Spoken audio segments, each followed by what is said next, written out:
Hello guys, welcome back to the जिक्सी की दुनिया। आपका स्वागत है डे 4 में। आई होप कि आपको ये डे 1, 2, 3 के वीडियोस बहुत पसंद आए होंगे। हम अभी अपनी जर्नी कंटिन्यू कर रहे हैं। आज हम दमन से जाने वाले हैं नासिक। तो NH 848 वाला रास्ता हम लेंगे, जो काफ़ी जंगल और वैसे पर्वतों पे होते हुए जाएगा। तो जर्नी में बने रहिए और चलते हैं आगे।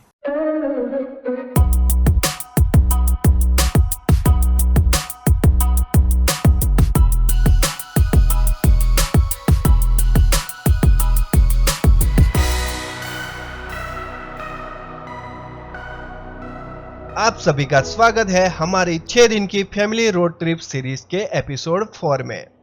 आशा करते हैं कि आप सभी को दमन के दोनों एपिसोड पसंद आए होंगे।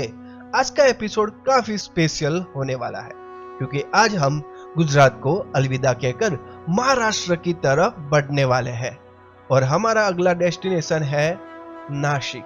तो वीडियो को एंड तक जरूर देखना, क्योंकि आज का सफर भी काफी खूबसूरत होने वाला है। सुबह दमन का सफर कंप्लीट करने के बाद हमने गाड़ी नासिक की तरफ मोड़ दी। दमन से नासिक जाने के लिए हमने नेशनल हाईवे 848 रूट लिया। यह रूट लगभग 146 किलोमीटर का है और नॉर्मल कंडीशन में करीब 4 घंटे का सफर माना जाता है। लेकिन इस रूट की खास बात है इसके पहाड़ी रास्ते। कई जगह वाइंडिंग रोड्स और घाट सेक्शन मिलते हैं, इसलिए अगर आप भी इस रूट पर ट्रैवल कर रहे हो तो मेरी सलाह रहेगी कि थोड़ा आराम से ड्राइव करो। आधा घंटा एक्स्ट्रा लग जाए तो कोई प्रॉब्लम नहीं, लेकिन पहाड़ी रास्तों पर सेफ्टी सबसे इंपॉर्टेंट होती है।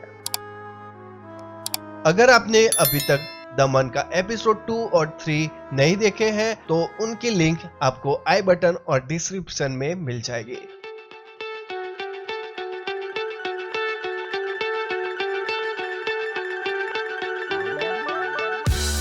तो गाइस, यहाँ पे तो खतरनाक रास्ते हैं, मतलब छोटे रास्ते और जैसे घूमने का।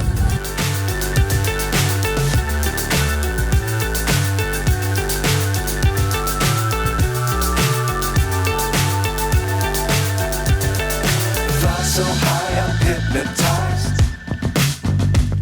What's up is down, what's left is right. Chasing stars and holding you. I can't see the end, but we'll see it through.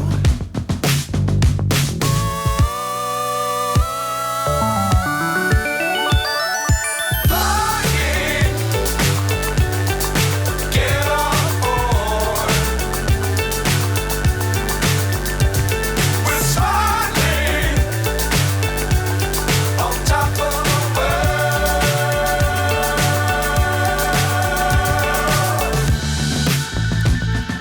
Dangerous times, don't fly too high. Be sure to keep the ground in sight. Fly forever if you keep it tight. Love the world, but keep the sky on your mind. अब लगता है कि कहीं घूमने आए हैं हम लोग।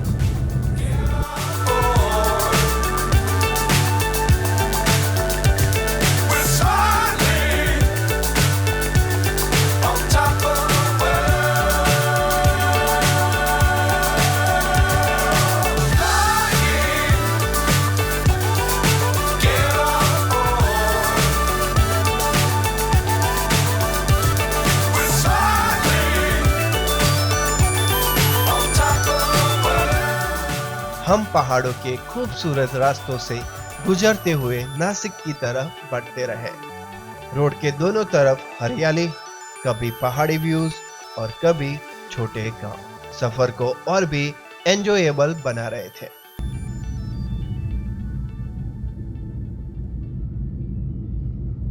वैसे देखा जाए तो हम सीधा आगे भी बढ़ सकते थे, लेकिन हमने सोचा कि जब इतना लंबा रोड ट्रिप कर ही रहे हैं तो नासिक को सिर्फ एक नाइट स्टे डेस्टिनेशन बनाकर स्किप करना सही नहीं होगा, क्योंकि नासिक महाराष्ट्र के सबसे महत्वपूर्ण धार्मिक शहरों में से एक माना जाता है। ये सिर्फ एक सिटी नहीं, बल्कि आस्था, इतिहास और संस्कृति का एक अनोखा संगम है। यही बहती है गोदावरी नदी, जिसे दक्षिण गंगा के नाम से भी जाना जाता है। यहीं पर स्थित है प्रसिद्ध रामकुंड, जिसका संबंध रामायण काल से जोड़ा जाता है। हमारी पूरी Gujarat to Maharashtra road trip का एक बड़ा हाईलाइट भी यहीं आसपास था। भारत के 12 ज्योतिर्लिंग में से एक श्री त्र्यंबकेश्वर ज्योतिर्लिंग, जिसके दर्शन करने का हम सभी को काफी समय से इंतजार था। तो हमने डिसाइड किया कि जल्दबाजी करने के बजाय नासिक में 2 दिन रुकते हैं, आराम से सिटी एक्सप्लोर करते हैं और इस जगह को थोड़ा और करीब से जानने की कोशिश करते हैं। और इसी सोच के साथ हम नासिक की तरफ अपना सफर जारी रखते हैं।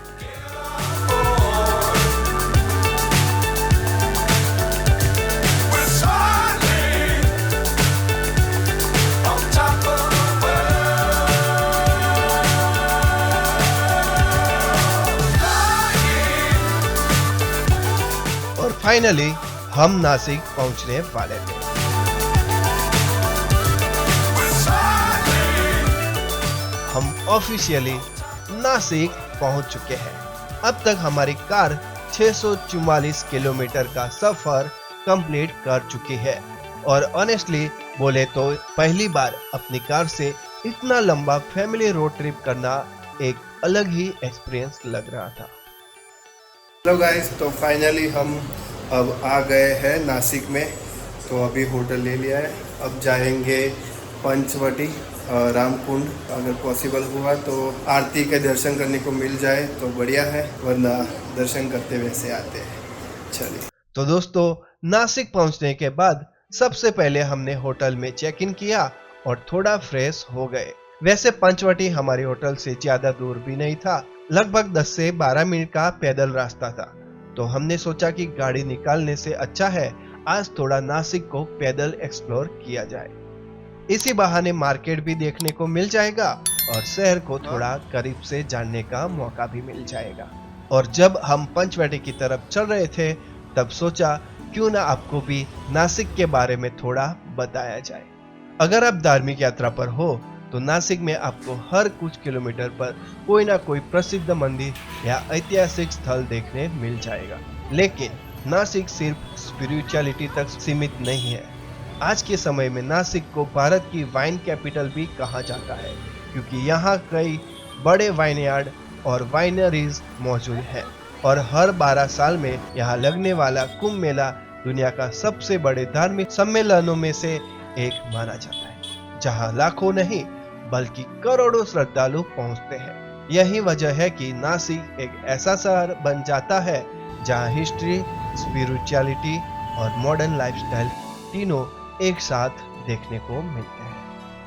और सच कहूं तो जैसे जैसे हम पंचवटी की तरफ बढ़ रहे थे वैसे वैसे इस शहर का अलग ही माहौल फील होने लगता है। तो गाइस, अभी शॉर्टकट मारते मारते हम लोग आ गए हैं। तो आई होप आरती देखने को मिल जाए और कुछ नहीं, बस पहुंच गए, नज़दीक में ही है। अब तो Turn right onto Gadgi Maharaj बहुत चल के आए भाई, 12 मिनट का रास्ता था होटल से, शॉर्टकट मारा है बहुत सारे।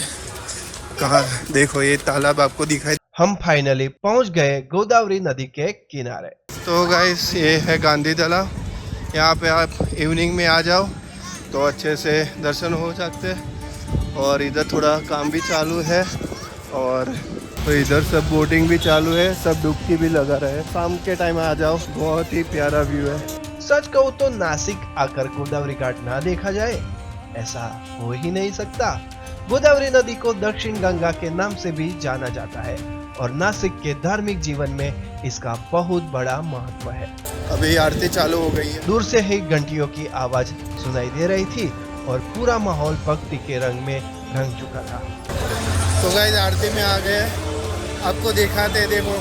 इसलिए बिना समय गवाए हम भी सीधे घाट की तरफ बढ़ गए ताकि आरती का अनुभव करीब से कर सके। आरती के दौरान जलते हुए दीपक, मंत्रों का उच्चारण और गोदावरी नदी के किनारे बैठा हुआ श्रद्धालुओं का समूह, ये सब मिलकर एक अलग ही दृश्य बना रहे थे।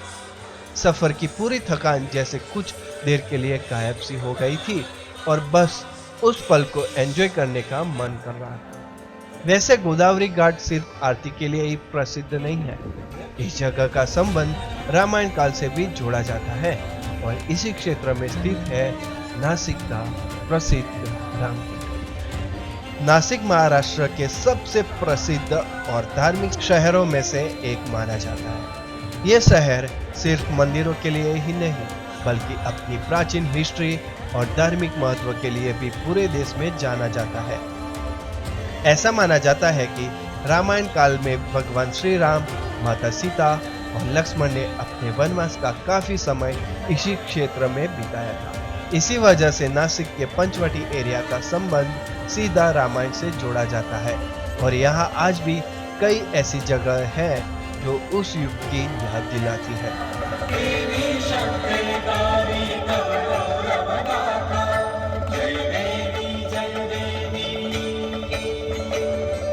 मातेन सशी केवळ तू सरिता धारा, तुझी आधारे तून घे संस्कृती आकारा।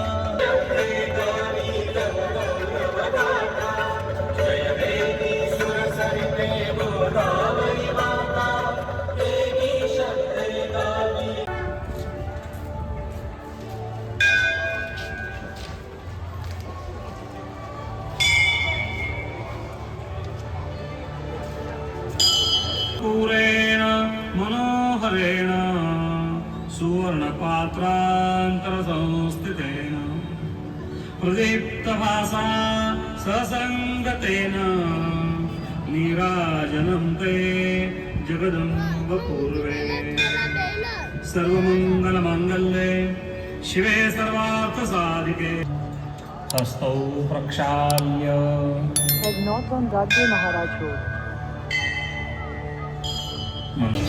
यथा कालोद्भवानि च पुष्पाञ्जलिः मया दत्ता गृहाण परमेश्वरी। मन्त्रपुष्पाञ्जलिं समर्पयामि। शङ्खमध्ये स्थितं तोयं भ्रामितं देवतोपरि। शङ्खमध्ये स्थितं तोयं भ्रामितं देवतोपरि। अंगलग्नमनुष्याणां ब्रह्महत्या व्यपोहतो। अंगलग्नमनुष्याणां ब्रह्महत्या व्यपोहतो। सर्वे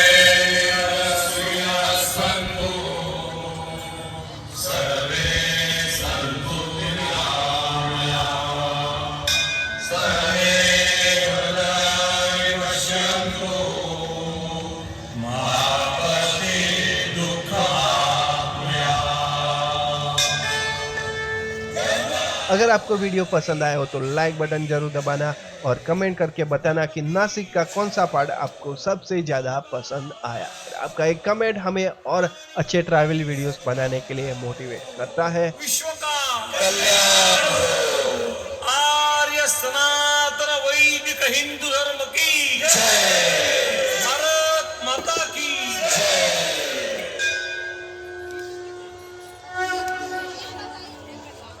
और जहां हम आरती देख रहे थे उसके बिल्कुल पास स्थित है नासिक का प्रसिद्ध रामकुंड।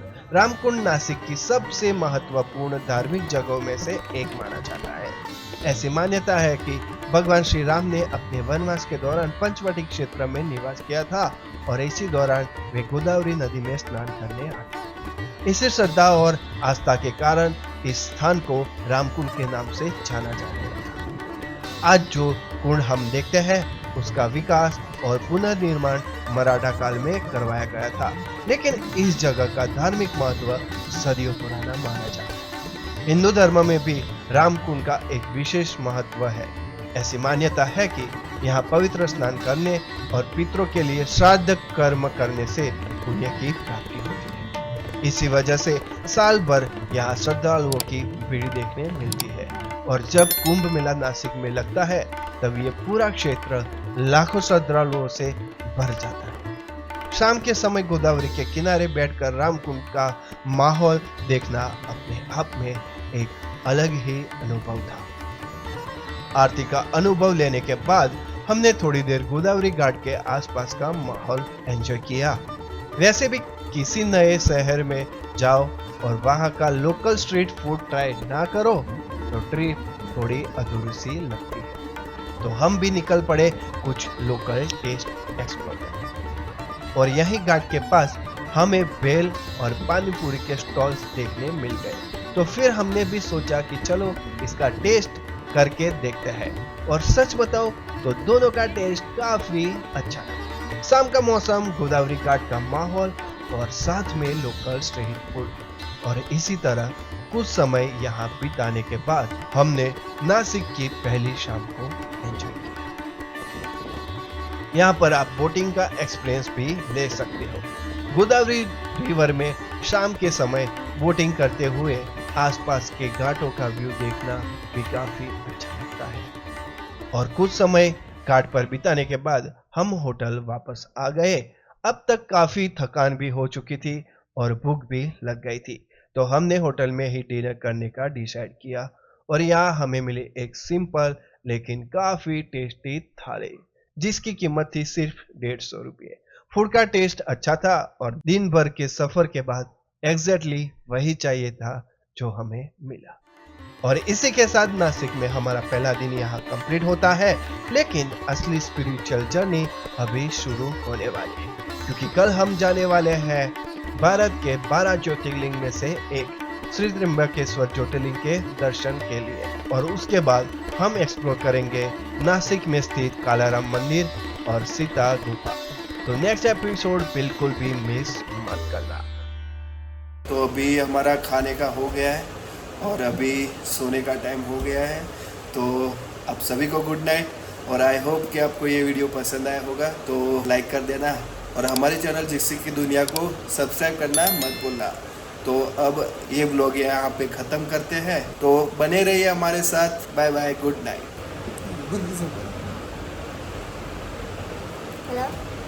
Hello?